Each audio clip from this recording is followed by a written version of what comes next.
বিরতির পর আপনারা দেখছেন চেতনা টিভি এবং রাইস অনলাইন ক্লাস চলছে। জিকের ক্লাসে আমরা রয়েছি, সময় খুব কম, বেশ কিছুক্ষণ ক্লাস হয়ে গিয়েছে, এখনো অনেকখানি বোঝার বাকি রয়েছে স্যার, তাই সরাসরি ক্লাসে চলে যায়। একদম অ্যাপয়েন্টমেন্ট যেখানে ছিলাম সেখানেই আমরা কন্টিনিউ করছি, আরও যে ইম্পর্টেন্ট অ্যাপয়েন্টমেন্টসগুলো আছে সেগুলো বলছি। তো স্টুডেন্ট তোমরা খাতায় কপি করছো তো করে নাও। তো দেখো নেক্সট হচ্ছে, দেখো রিসেন্টলি সিনিয়র, ধরো কোয়েশ্চেনটা যদি আসে, who is appointed as senior adviser to the executive director world bank, who is appointed as senior advisor to the executive director World Bank। এই ক্ষেত্রে অ্যান্সারটা হবে রাজীব টপনো, আমাদের ভারতীয় রাজীব টপনো, এনাকে সিনিয়র অ্যাডভাইজার করা হয়েছে। নেক্সট হচ্ছে who is appointed as ambassador and permanent representative of India to the World Trade Organization and will be posted at permanent mission of India to the WTO under the Department of Commerce। মানে কে, who is appointed as ambassador and permanent representative of India to the World Trade Organization and will be posted as permanent mission of India to the WTO। Answer হবে ব্রজেন্দ্র নবনীত অ্যান্সারটা হবে। Next,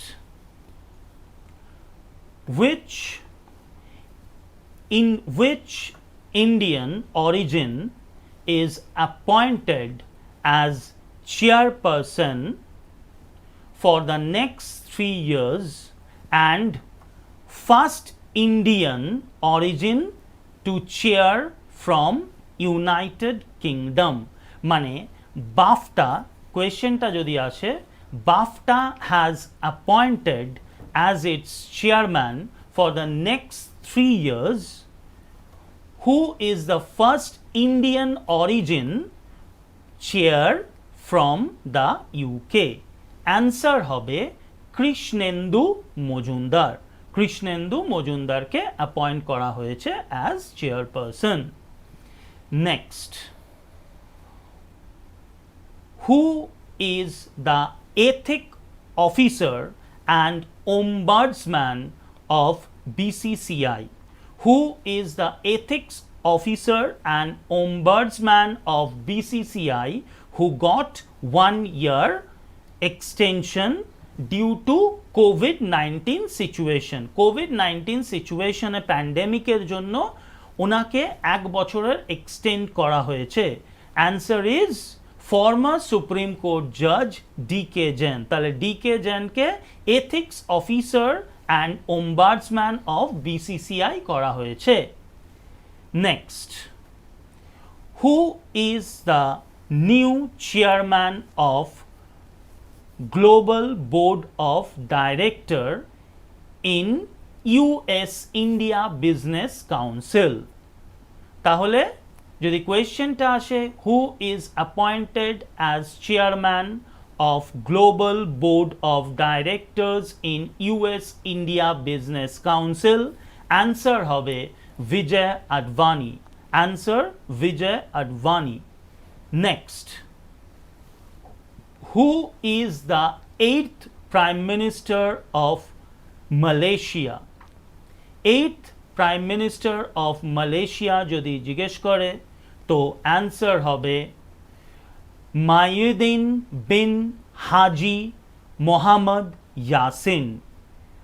Mahiuddin bin Haji Mohammad Yasin.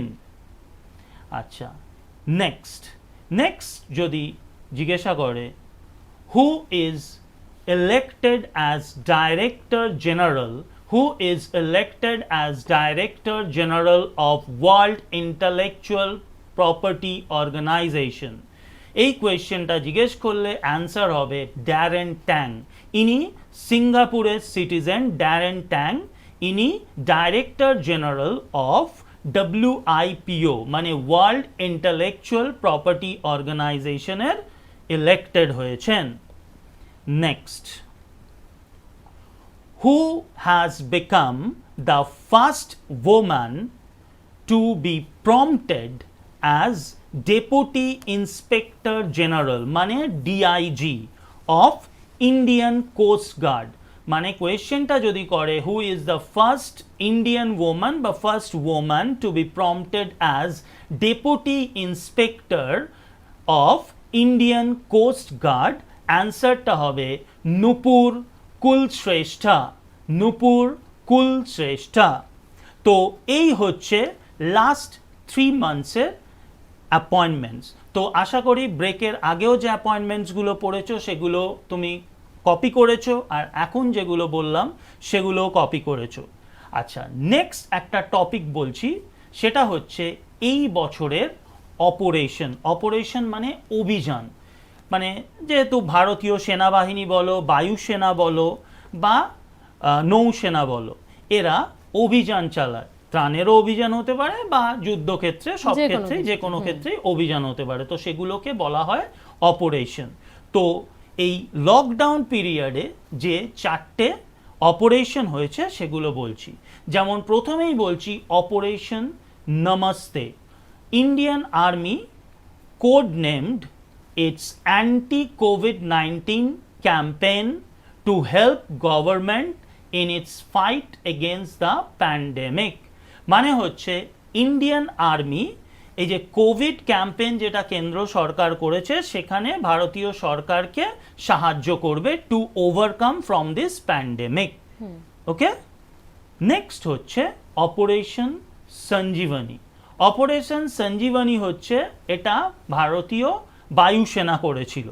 Indian air force launched an 18 hours operation and airlifted essential medicine and hospital consumables with its C-130 transport aircraft and delivered it to Maldives under this operation।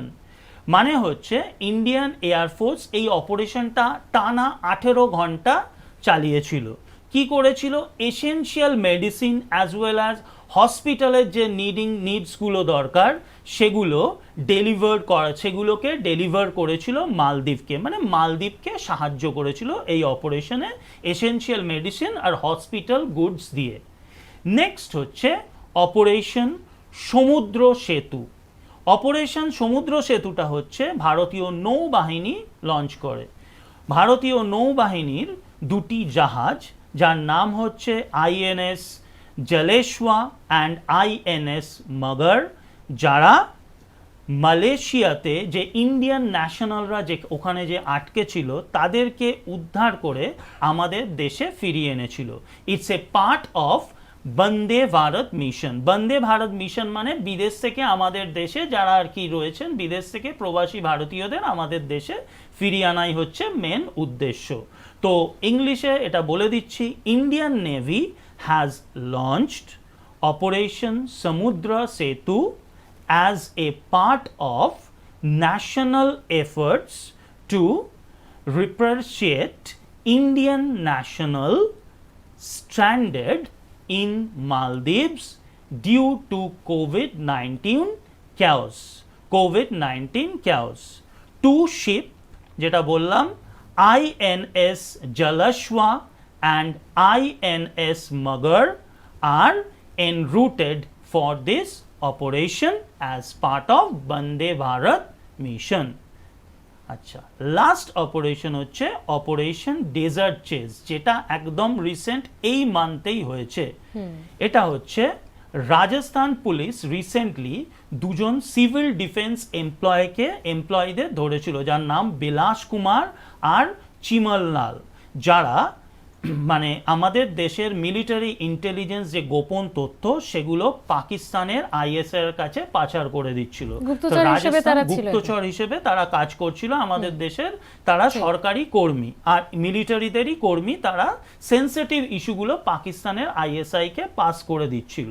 তো তাদেরকেই arrest করার জন্য ফাঁদ পেতেছিল Rajasthan police, সেই ফাঁদটাকেই বলা হচ্ছে অপারেশন ডেজার্ট চেজ। তো আমি এবারে প্রপার ইংলিশে বলে দিচ্ছি।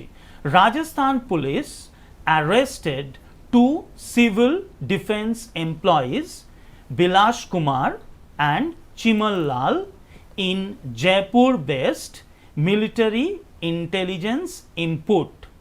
They were arrested upon the input.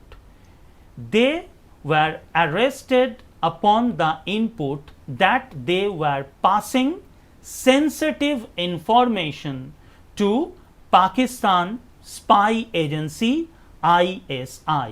This information was passed under Operation desert chase. তো এই চারটে অপারেশন একদম কোভিড-19 যবে থেকে মানে মার্চ মাস থেকে টিল ডেট এই চারটে অপারেশন হয়েছে।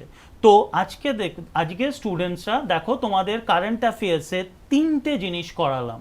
একটা হচ্ছে ইম্পর্টেন্ট ডেজ, এটা স্ট্যাটিক জিকে, তার সাথে হচ্ছে তার থিমগুলো করালাম, তারপর অ্যাপয়েন্টমেন্টস করালাম, তারপর হচ্ছে অপারেশনস। তো এইভাবে ভাগে ভাগে পড়লে তোমাদেরই দেখবে পরীক্ষায় খুব সুবিধে হবে কারেন্ট অ্যাফেয়ার্স পড়তে। তাহলে অপারেশনস মানে আপনার কোনো মান্থ ওয়াইজ, তাহলে সেটা তো থাকছে না, মান্থ ওয়াইজ নয়, অপারেশন ওয়াইজ যদি অপারেশন ওয়াইজ যদি বলেন, দেখুন এটা হচ্ছে পুরোপুরি কেন্দ্র সরকার যখন বা আর্মি যদি মনে করে আজকে একটা কিছু হলো, ধরুন এখন রিসেন্টলি যদি দেখেন তো মানে ভয়ানক পরিস্থিতি আসামে হয়েছে, আর যদি ইন্ডিয়ান আর্মি বলুন বা ইন্ডিয়ান এয়ারফোর্স যদি কোনো ত্রাণ বা অভিযান মানে রেস্কিউ অপারেশন চালায়, মেবি তার একটা নাম দিতেই পারে।